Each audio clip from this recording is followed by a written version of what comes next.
Appelez-moi l'homme le plus noir de la terre et fier de l'être. Mona Zambé, c'est moi, sénateur Clétus, humblement, Sa Majesté.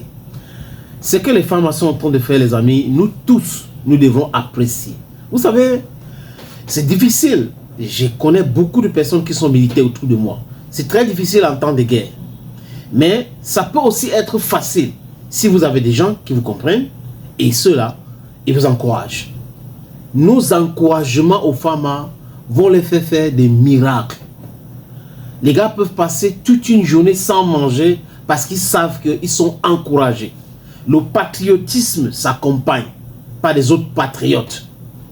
Le fait de dire merci, il veut regarder une vidéo, on est en train de dire, ils sont en train de faire si vraiment on les encourage, ça apaise le cœur et ça renforce. Ça donne plus d'énergie. Ce qui se passe au Mali aujourd'hui, si ce n'était pas le peuple malien, si ce n'est pas le professionnalisme de l'armée malienne et les forces conjointes de l'AIS et Africa Corps d'ailleurs, bien sûr, parce qu'il faut reconnaître le travail des uns et des autres, on serait en train de parler du Mali comme un pays qui héberge les terreaux, parce que c'est un terreau qui serait au pouvoir aujourd'hui au Mali. Iyad Agali serait installé au pouvoir par la France et le Mali serait divisé aujourd'hui. C'est ce que la France veut, c'est ce que Macron veut et il travaille dans ce sens. On doit comprendre.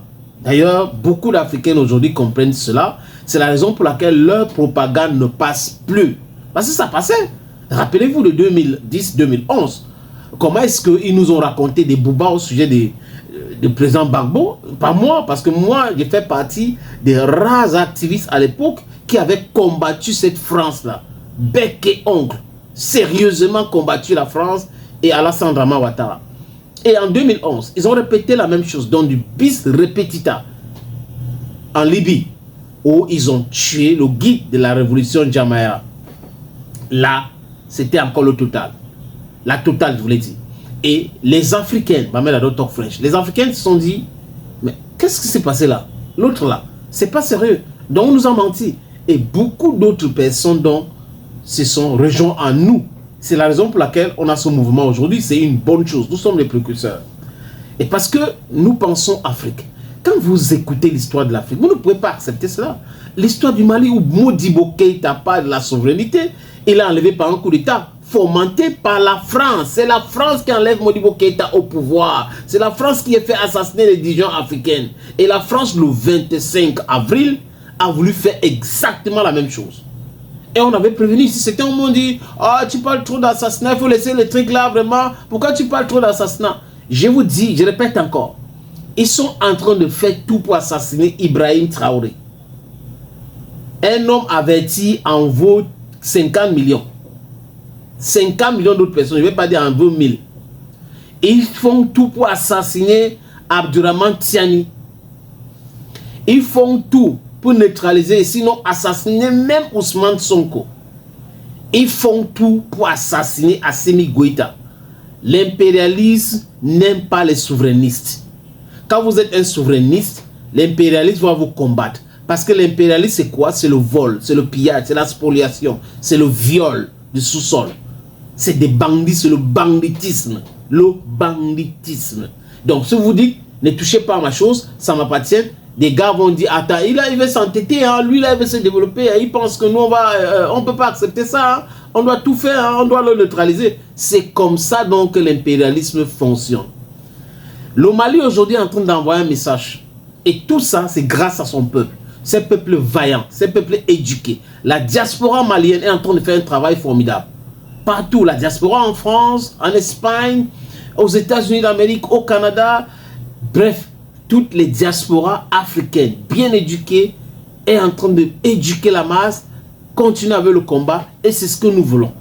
Les amis, à Ber, j'espère que je prononce bien le nom de cette ville, B-E-R, c'est une petite ville malienne, pas très loin de Kidal, et à Kidal, des milliers de terreaux, ça fait 48 heures, les dernières 48 heures, les milliers de terreaux ont été envoyés au repos éternel.